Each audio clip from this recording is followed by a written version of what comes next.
bienvenue à toutes et à tous à cette cérémonie des Assises de la mobilité pour les Grands Prix de la région capitale. Avant de laisser la parole à nos premiers intervenants pour les tables rondes, je vais demander à Pierre Ravier, directeur général adjoint en charge de l'exploitation chez Île-de-France Mobilité, de bien vouloir nous rejoindre sur scène pour ouvrir cette cérémonie.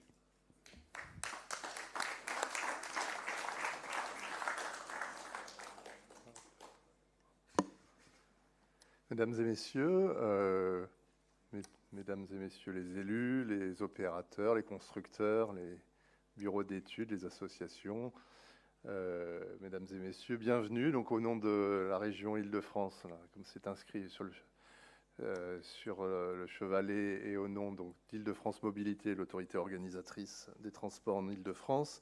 J'ai le plaisir de vous accueillir et d'ouvrir cette édition des Grands Prix de la région capitale, donc la 11e édition organisée par Villerail Transport.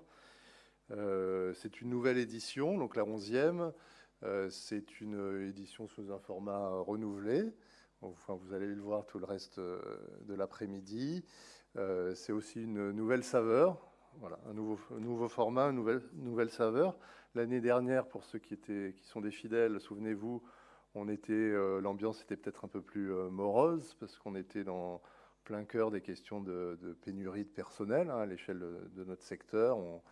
On parlait beaucoup du manque de conducteurs, du manque de mainteneurs, de toutes les questions d'attractivité des métiers. Alors cette année a une autre saveur. Alors non pas que les questions de pénurie soient totalement et d'attractivité des métiers soient totalement derrière nous, mais on a effectivement cette année une autre saveur qui, je pourrais dire, fleure bon l'olympisme.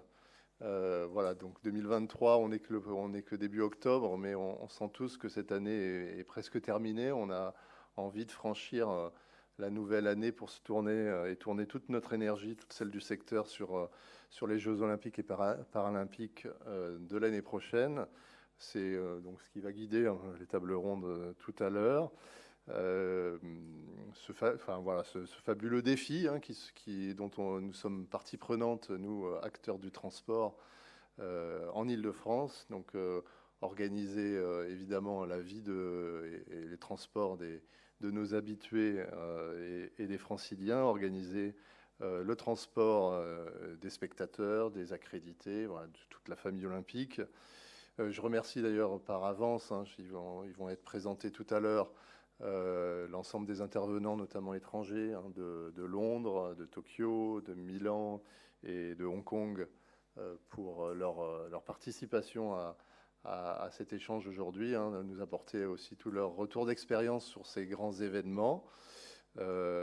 Pour terminer, parce qu'on m'a dit de faire une introduction brève, je ne peux pas ne pas citer Pierre de Coubertin, alors sur une phrase que j'ai trouvée qui est la suivante. Donc, le sport va chercher la peur pour la dominer, la fatigue pour en triompher, la difficulté pour la vaincre.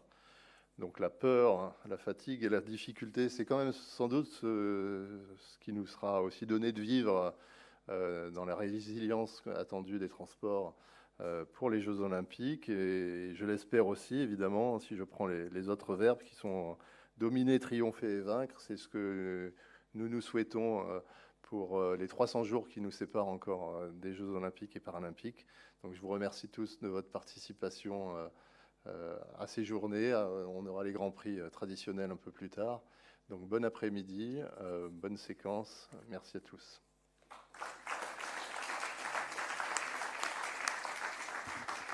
Merci Pierre Ravier. J'appelle maintenant Philippe Hérissé, animateur de la première conférence et journaliste à VRT, à me rejoindre sur scène pour l'ouverture des Assises de la mobilité. Les Assises du Mass Transit, pardon.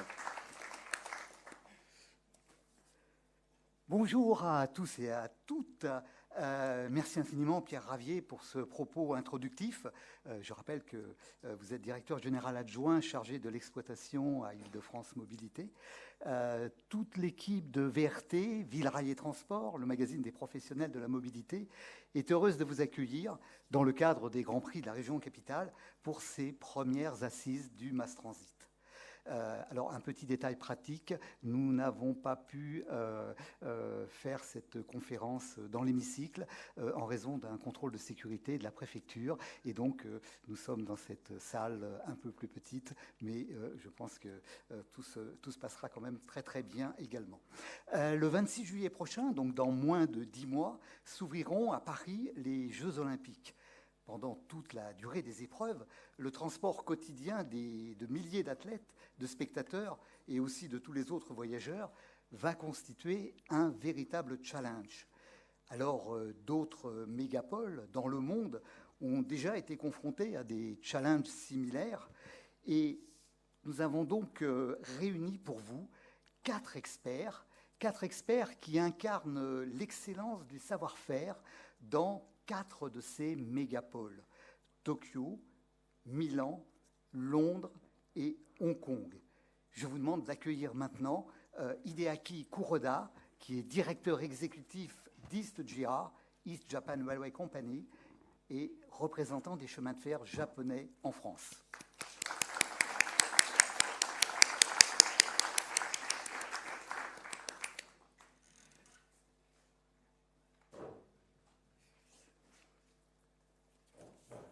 East JR exploite le gigantesque réseau ferroviaire de la région de Tokyo. Nous accueillons aussi aujourd'hui Paolo Marchetti, qui est directeur de la stratégie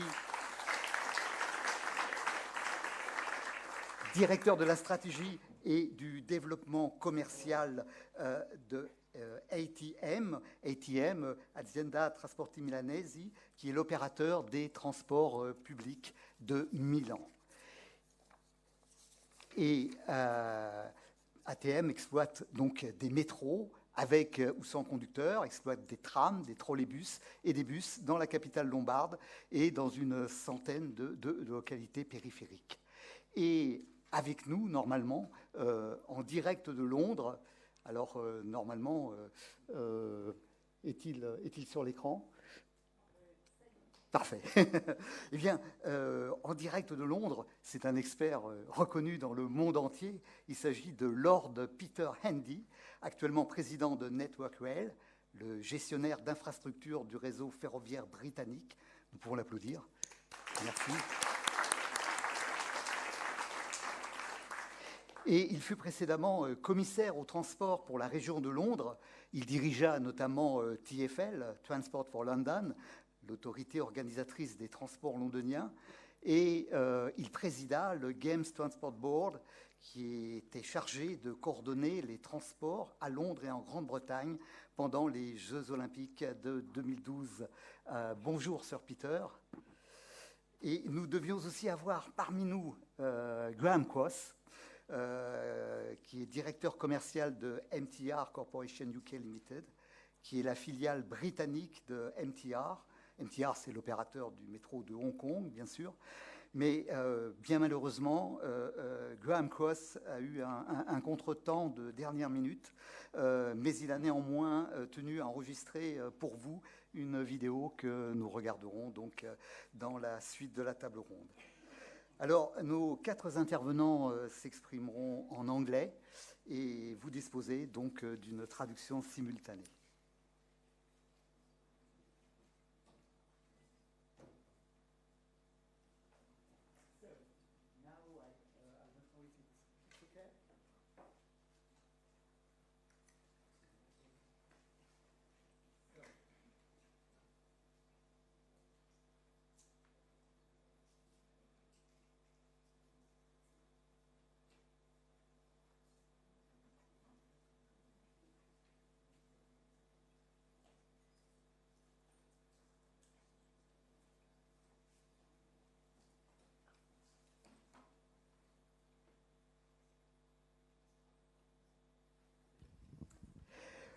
So now I switch to English. Hello, once again, good afternoon, gentlemen. We are pleased to welcome you here this evening. We are very delighted that you could be with us to share your knowledge. And of course, we are very excited, all very excited to be learning from your experiences. But first of all, could you present briefly your company? To start, I would like to give the floor to you, Mr. Kuroda, on behalf of GPRC. Bonjour, Madame, Monsieur. Oh, désolé, je ne parle pas français. Anyway, can I introduce my company? What is the image of GRS? I think keyword is Shinkansen or safety and punctual, etc. Of course, Japan's railway company has a different model compared to many other railway company in the world. Here, three key points. First, GRS is a private company without subsidies. Second, it operates with an integrated operation and infrastructure organization instead of separation of them. Last one, it engages in a wide range of related business in addition to its core railway business. GRS, despite being a private company, was originally a government-owned company until 36 years ago, or when it was privatized due to enormous debt. Since then, it has operated with a surplus, except for 2 years during the pandemic situation.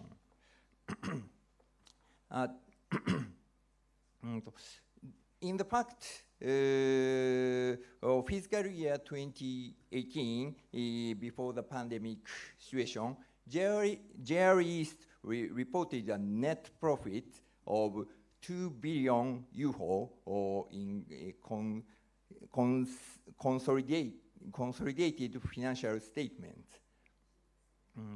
The existence of the unique privately run railway company on a global scale can be attributed to the enormous market in the Tokyo metropolitan area, where around 40 million people reside, and the trust it has gained from passengers through its safe and punctual operations, serving as a backbone for the functions of a major metropolitan city.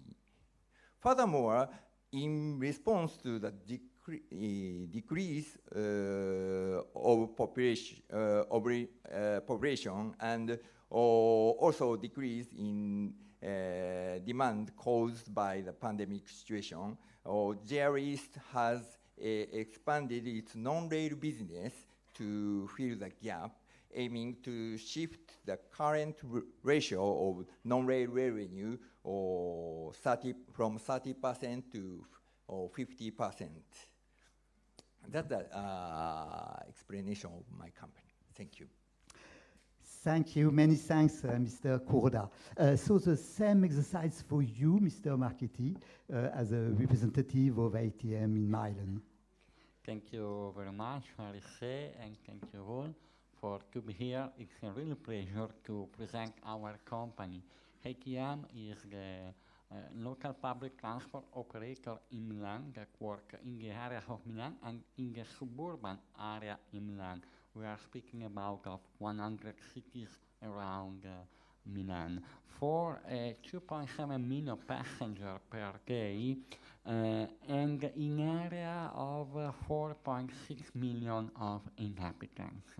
It's really important for us have a clear vision of integrated mobility.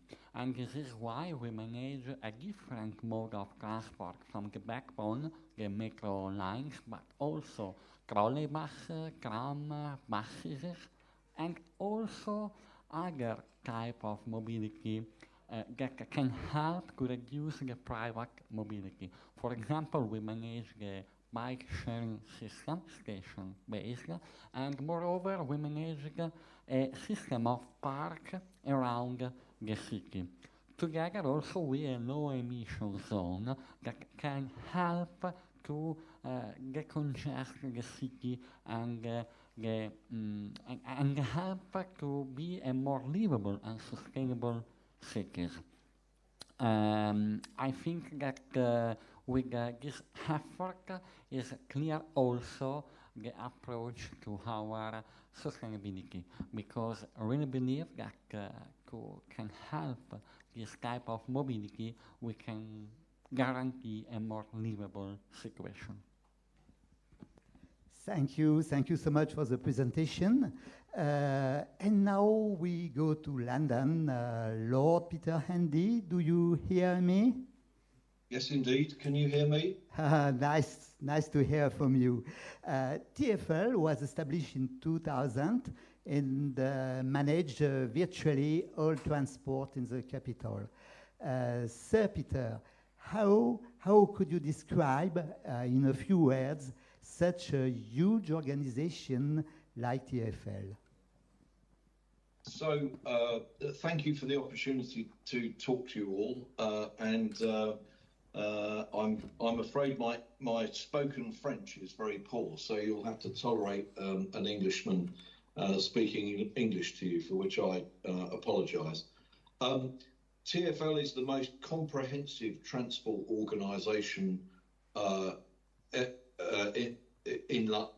ever formed in London, because not only does it encompass buses, the metro, and a significant operation on the national railway network, it also embraces the major road network in London, taxi and private hire vehicle licensing, a cycle hire scheme, mobility for people with disabilities, and so it's very comprehensive.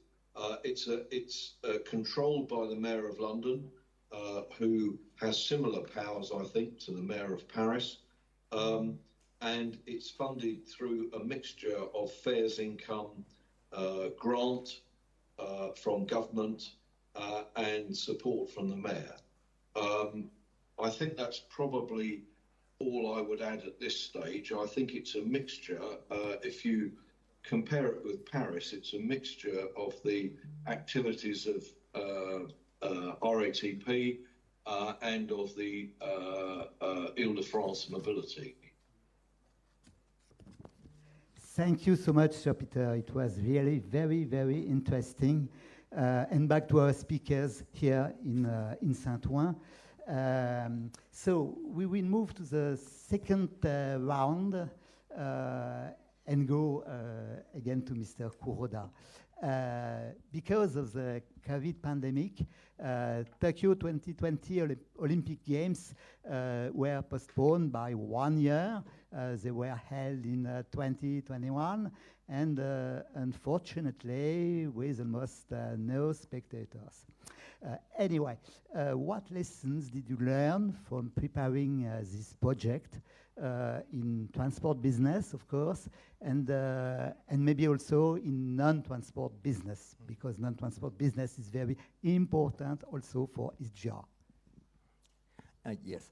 Of course, we prepare for the Olympic Games, mainly transportation matter. Of course, but in Japan, especially Tokyo area, the peak time of commuter passenger in the morning, it's huge big amount, and so we could handle the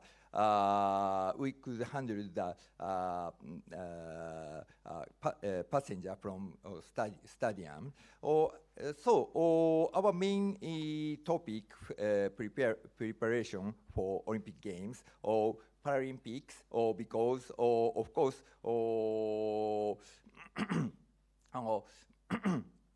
the accessibility for wheelchairs used during the Paralympic,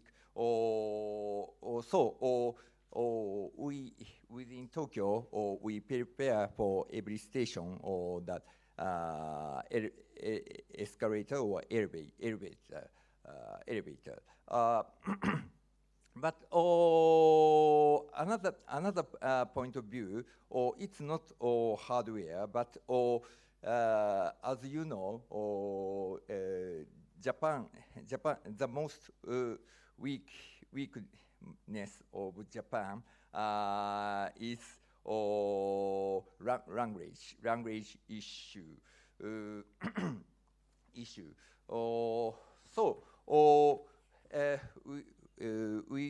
We need to improve before Olympic Games. So we at first staff members were trained to provide basic guidance in English, and of course, as part of the hardware support, we deliver tablet all the employees, and so with them, they could use translation app, and they could provide at least minimal assistance. And in Japan, there are so many disasters. At that time, we need non-Japanese information to foreign visitors. So we introduce Twitter, and of course, the information at each station, we introduce not only English but also Chinese, Korean, like that, or multiple language. But sorry, we didn't prepare for French language, so sorry. So it's very good chance Olympic Games to encourage our staff to learn foreign language and use it to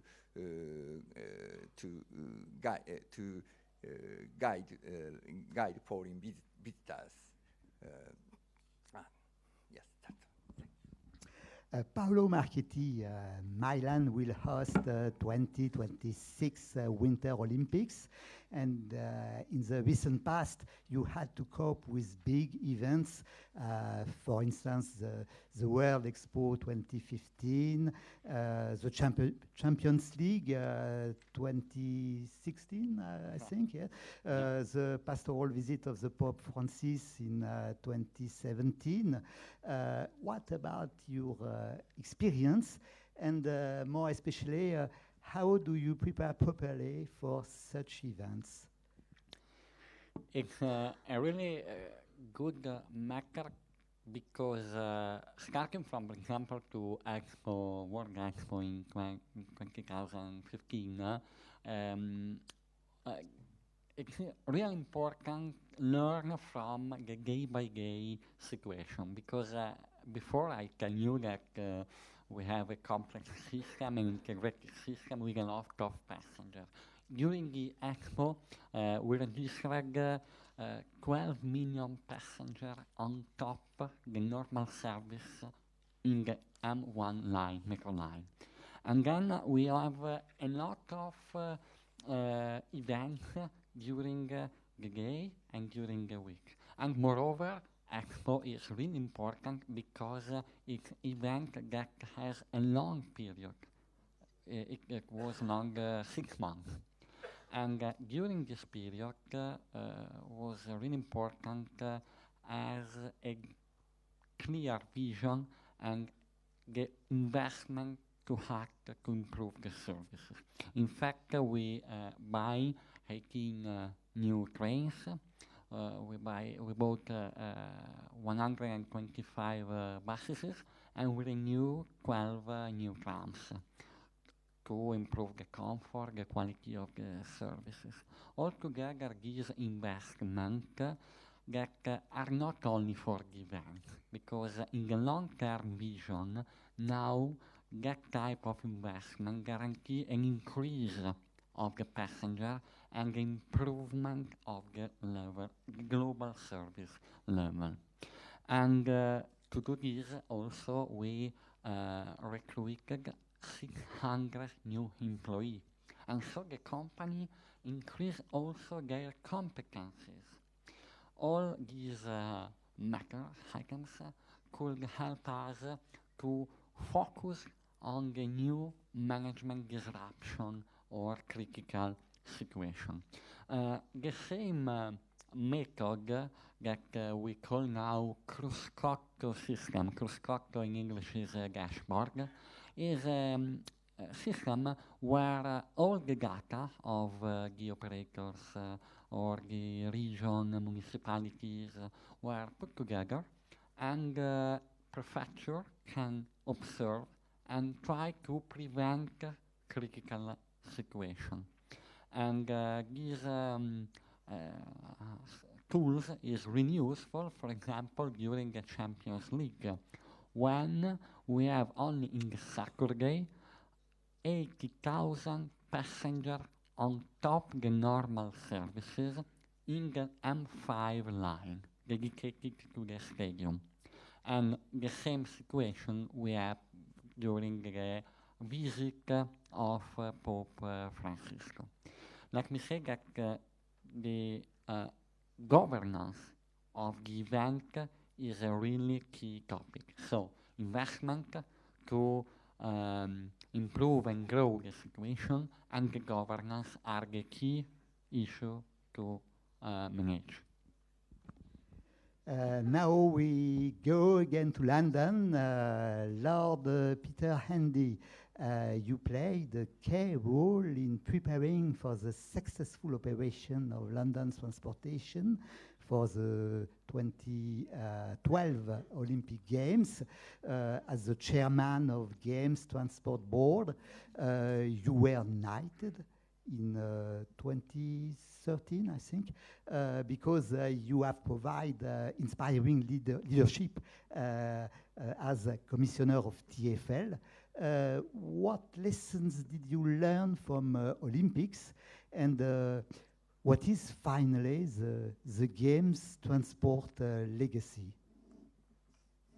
So, thank you for that question. And I've got a few things to say. The first is that, of course, as I know that has happened in Paris, the planning and investment in those parts of the transport network which are needed to support the Games started at the time of the bid and winning the Games in 2005. So there was a 7-year program of preparation, planning and investment. Secondly, a really important thing, which I hope that your audience will appreciate, is that I was encouraged by people to go and find different, or what they said was the best managers who should manage the transport of London during the Olympics. And I rejected that suggestion. And we managed with the same people who managed our road, railway, metro and bus networks as managed them normally. Who could you get that would be better than the people who managed it every day? And I think it's a really important point. Thirdly, the relationship with both the IOC and the organising committee was not always as easy as it might have been. I found that the International Olympic Committee had some very strong views about looking after the Olympic family, and in particular the VIPs. And the organising committee was, frankly, perpetually short of money to do the job which it needed to of moving the Games family and their spectators around. We did manage that relationship, but what I think is important is that the normal activities of the city are as important as the activities that the IOC and the organising committee think are important. And I'm sure you'll all know that the citizens and businesses of Paris are expecting to, by and large, carry on as normal during the Games and profit and welcome the Games, but not have such disruption to the city that the city doesn't function properly. So that means, in practical terms, making sure that supermarkets can get the supplies that they need, that pharmacies and hospitals will function, that newspapers get distributed, and other practical things.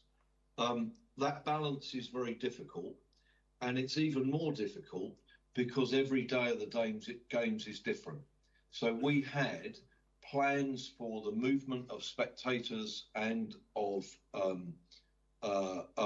the Olympic family each day, every day for the Olympic and Paralympic Games, and every day was different. And the opening ceremony obviously was different from the closing ceremony, which was different from days in which the stadium was fully utilised. And of course, some of the venues are not utilised in a consistent way throughout the game. So recognising that every day is different is really important. We also found that people who lived and worked in London were very prepared to change where they went, how they went there, and when they went, providing that we could give them and the people they worked for enough information to allow them to make choices. A third of Londoners changed where, when, and how they travelled during the Games because we'd made it clear of where the congestion would occur, where lines might be crowded, where it would be difficult to get to. I think that level of public engagement and engagement with businesses is fundamentally very important to managing the demands placed on a system which is not built to transport tens of thousands of spectators round to individual locations. Two other things I'd say, one of which is the media, both the print media and the TV and radio were horrible for a long time. There is no news in the Olympic and Paralympic Games except worry about whether the city will function properly and whether transport will work in the period right up to the start of the Games. Some of you in the room will be criticised, or at least we were in London, for the anticipation of the media that not everything would go to plan and that people wouldn't do what they wanted. That was very difficult, and we needed quite a lot of political support and quite a lot of resolution ourselves to cope with it. But the pleasant upside of that is that on day 2 and day 3, when the great British team started winning some medals, the transport system and the news it creates was entirely forgotten. All of the news in the media was then about people winning medals. And hopefully the French will win some medals, and you'll have some medal winners who either live or work in Paris, and then the transport system is forgotten. And I think that's worth remembering because from my knowledge of the French media, who are not much better than the English media, there's a lot of criticism to be had out of the anticipation of things going wrong on the transport network, which if your planning is good and you're lucky, will not take place. Very lastly, the legacy, we have a lot of physical legacy. We have better stations. We have the Jubilee line open to Stratford. We have Docklands Light Railway extensions. We have the fast high-speed 1 line from Stratford to St Pancras. So we have physical legacy, but we also have practical legacy, which is the learning of managing travel at busy times, which Transport for London still use. And we also had a legacy for a long time of our staff and our management who were very proud to have served the city during the time of the Olympic Games. And some of that pride is still there. And I think that actually, if it's managed properly, you'll find that the people who work in transport take a great deal of pride in the delivery of a good service at a time when public transport is so needed. Thank you. Thank you, Sir Peter. Very, very impressive indeed. I propose that we now look at the video message recorded for us by Graham Cross from MTR. Just one word about MTR. MTR operates the Elizabeth line connecting East Side with London West Side, running underground through the city centre. And something important, it's the busiest railway line in the UK. Graham Cross. I'm the Commercial Director for MTR Corporation in the UK. It's a pleasure to speak to the Paris Regional Mobility Awards.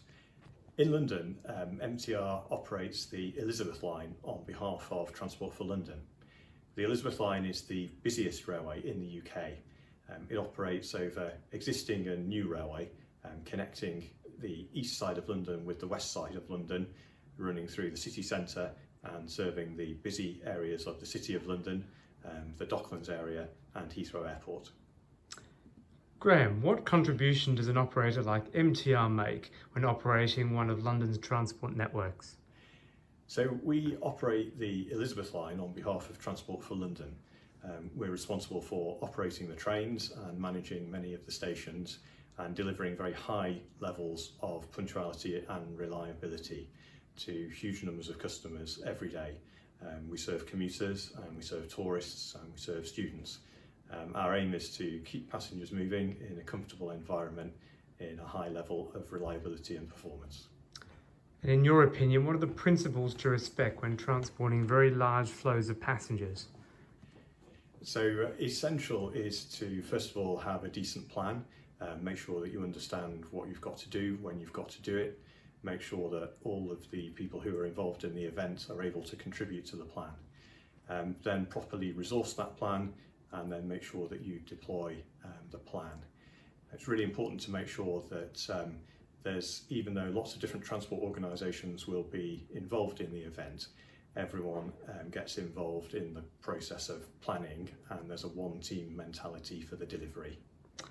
What advice would you give for the success of major events like Olympics at a time when the flow of passengers is even greater mixes between millions of spectators and millions of daily commuters?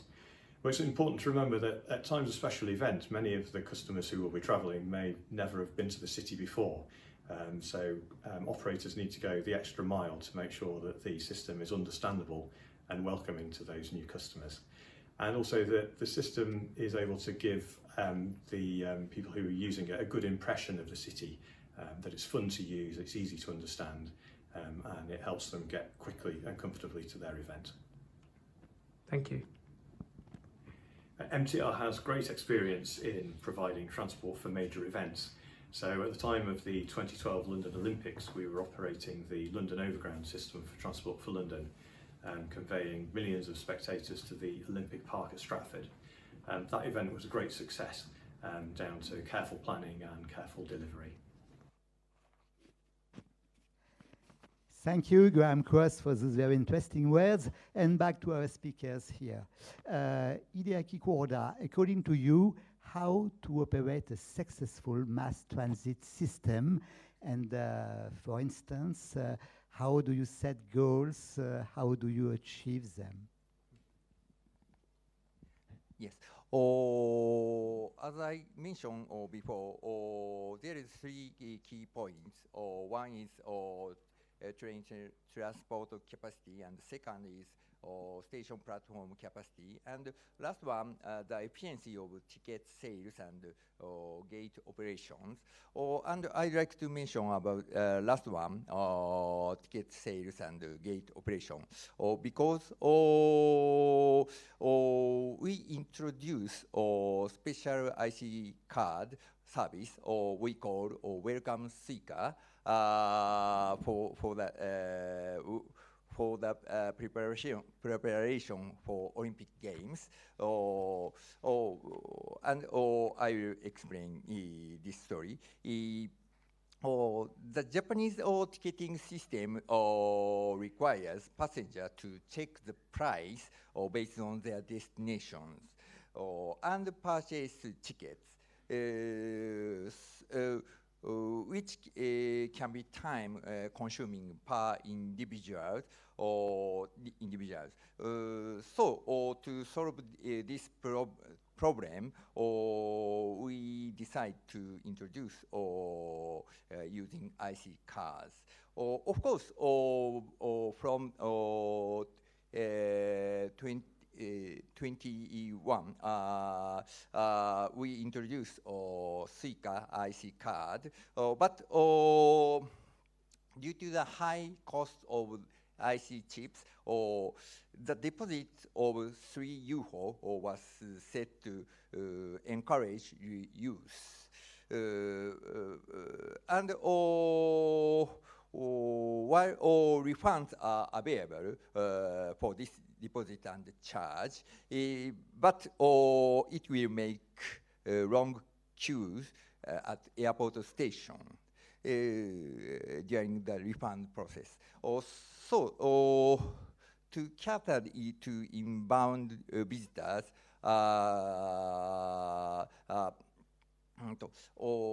we set welcome seeker setting a 28 days validity period instead of deposit. Of course, it costs about IC chips, but so this enabled to reduce the queue to refund. And after the Olympic Games, we still continue this service, and it helps many foreign visitors to Japan now. I think it's a legacy of Olympic Games. Paolo Marchetti, what about the large investments you make just now in Milan into expansion of the subway network, introducing also autonomous driving, and also in purchasing a great number of battery electric buses?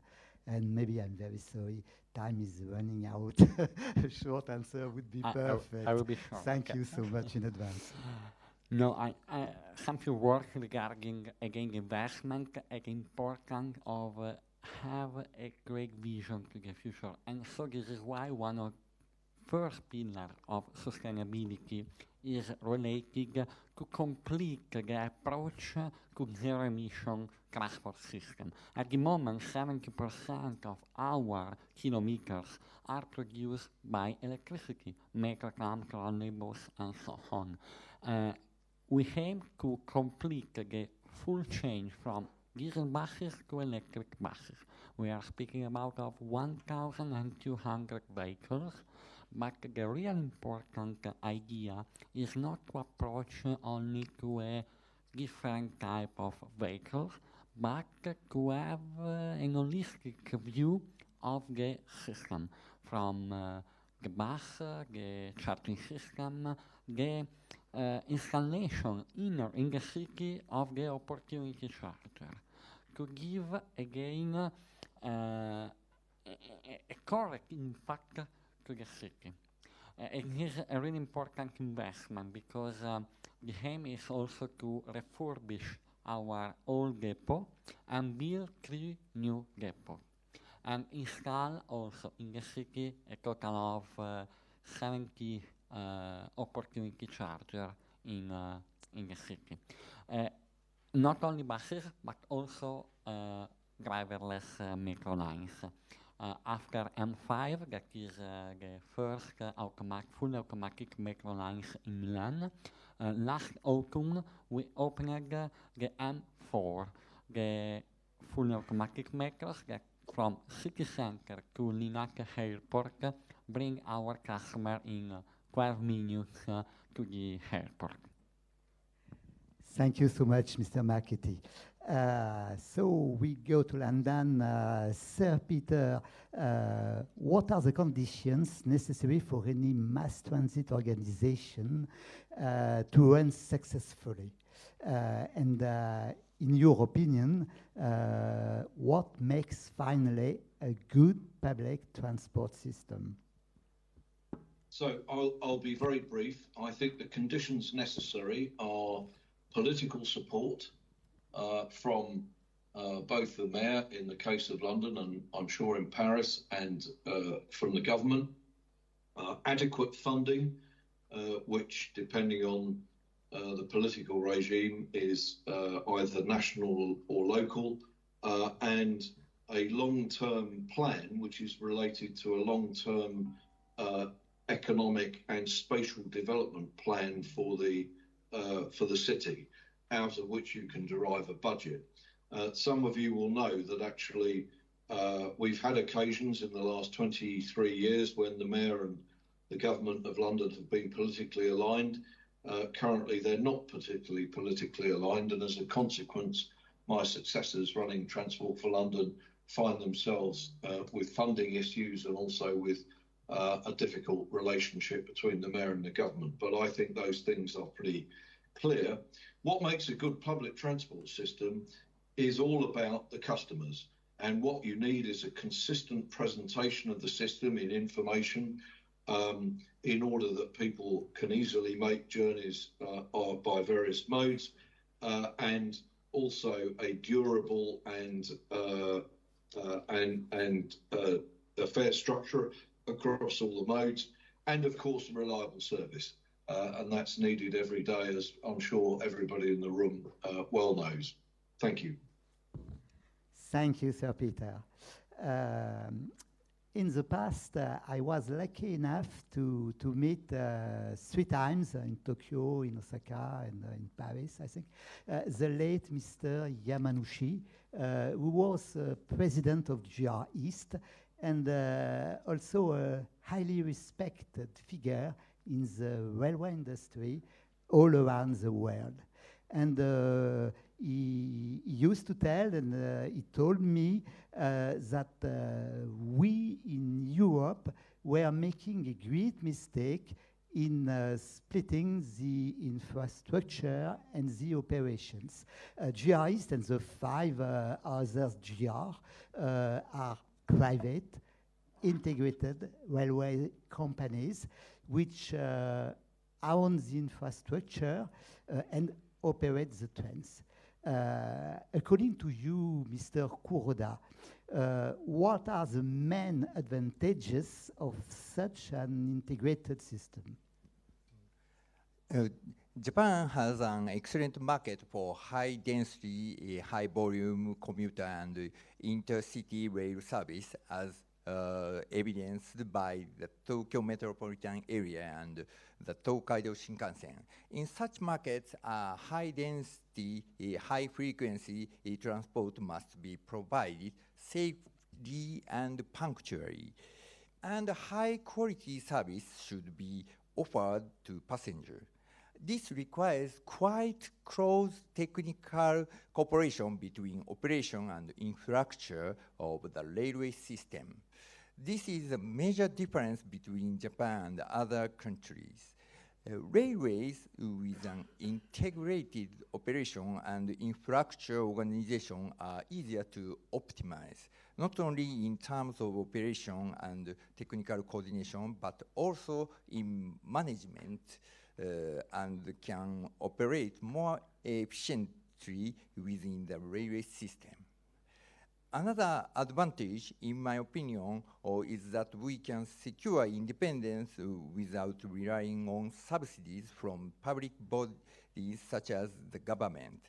This allows us to develop an integration with other related business, such as station-based service, while demonstrating on corporate identity. Thank you. Paolo Marchetti, you are responsible of strategic planning for ATM.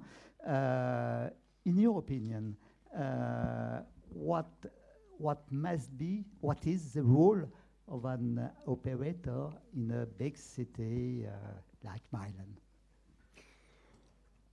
I think that mobility is one important service of the city for the citizen, and the operator could be the leader, could lead the urban transformation towards more livable cities. In fact, if I chose the right investment, I choose the right strategy, I could help the municipality to build, for example, an idea of 15-minute cities, or I can help municipality to build 30 kilometers per hour zone. And really, the operator with his service could help also a seamless way to move for our customer and for the citizen. It is the key, because also related to the Olympic game or big events, it is important not only refer to your citizen, but also for all the tourists and for all the person, the people who live in cities for a day, for a week, or for an event. I come back to my last question to Mr. Kuroda. Sir Peter, is a separation between railway infrastructure and operations sometimes an issue for you? And would you prefer a more vertically integrated organization? What is your opinion? Thank you for the question. This may surprise some of your audience, but I completely agree with our valued colleague from JR East. I think that the separation of infrastructure and operations is completely artificial. It is the principle under which the British railway system was privatised 30 years ago. It has not worked well.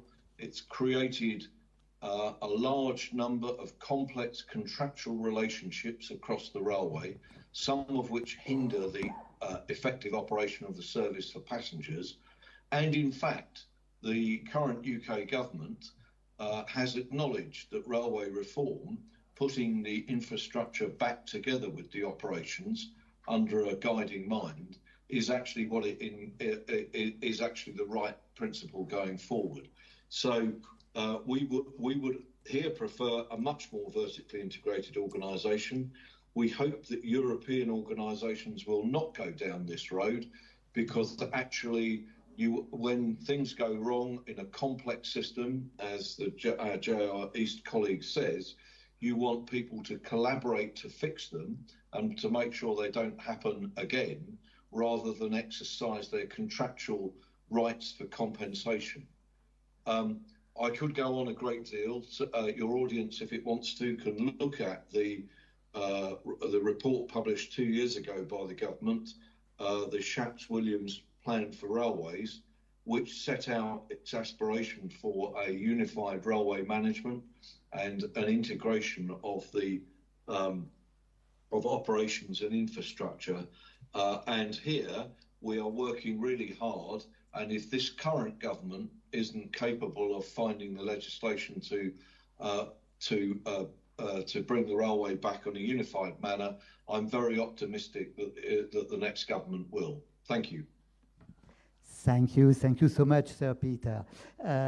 Unfortunately, we are running very short on time. Just before to go to Q&A, before to go to the questions of the audience, I want to thank you very, very much, the speakers of today, for enlightening us on many of these issues relative to mass transit systems. So once again, thank you very much. Now I switch back to French. C'est maintenant le moment des questions. Donc, qui souhaiterait poser la première? Alors, vous pouvez poser votre question en français ou en anglais si vous le souhaitez.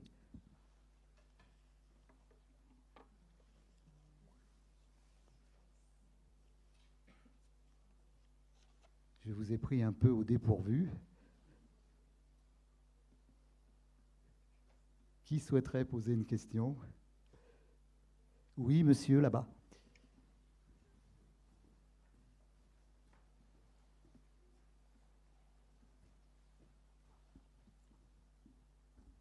Merci beaucoup pour cette présentation, c'est très intéressant.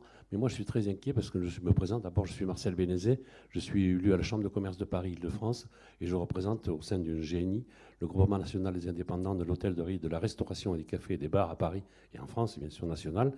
Je suis très inquiet parce que voilà, depuis 20 ans que nous travaillons sur un transport de Paris-Roissy Charles de Gaulle Express et ça fait 20 ans que nous l'attendons et nous sommes le seul pays du monde à mettre autant de temps pour revenir dans l'aéroport au cœur de ville et de l'aéroport de Paris Charles de Gaulle Express. Je voudrais savoir si on ne pourrait pas accélérer ce processus parce que vraiment c'est vraiment un outil indispensable pour la capitale. Merci. Who wants to comment, maybe? I'm afraid you'd need to translate the question.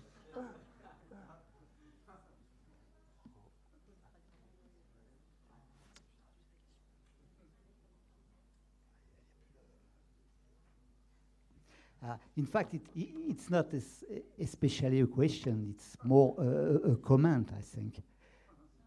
Because you are very disappointed that in France we don't have a railway link between Paris and our airport. So, have you a question especially? No? Pardonnez-moi, votre question est plus un commentaire finalement, mais effectivement c'est un peu difficile pour nos invités de réagir par rapport à ça, nos intervenants, puisque effectivement vous regrettez bien sûr, et on le comprend, qu'il n'y ait pas de liaison performante, mais ça leur sera difficile forcément de répondre. Oui, monsieur. Do you have any difficulties to recruit new workers in Milano and in Tokyo? And what kind of difficulties?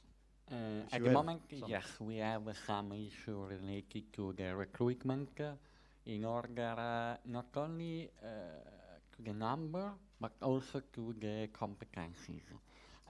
We are trying to understand the real problem. And this is why we start with a program to help new employees, helping them with, how can I say, to help them with a house, with some subsidiaries. At the moment, we pay them the license driving. So we are trying to reduce the impact of the economy critical situation in Milan. In Japan, the population is now decreasing. So, of course, all of the company have difficulty to recruit employees. But for my company, especially difficulty for hire employee for maintenance, because especially we maintenance or railway tracks or during the night after the last train. But of course, younger generation don't want to work at the midnight. So we need to change the procedure. We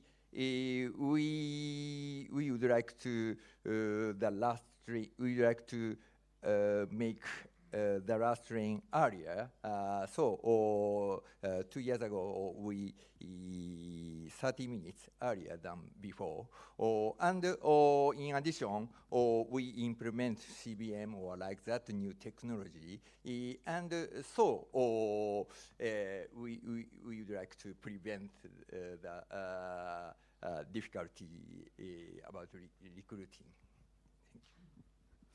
Bien, le temps qui nous était imparti est maintenant terminé. Encore merci à nos intervenants. Thank you so much, Sir Peter from London. Merci à vous, chers amis présents dans cette salle.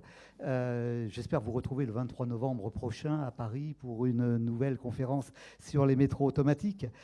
D'ici là, surtout, portez-vous bien et à bientôt.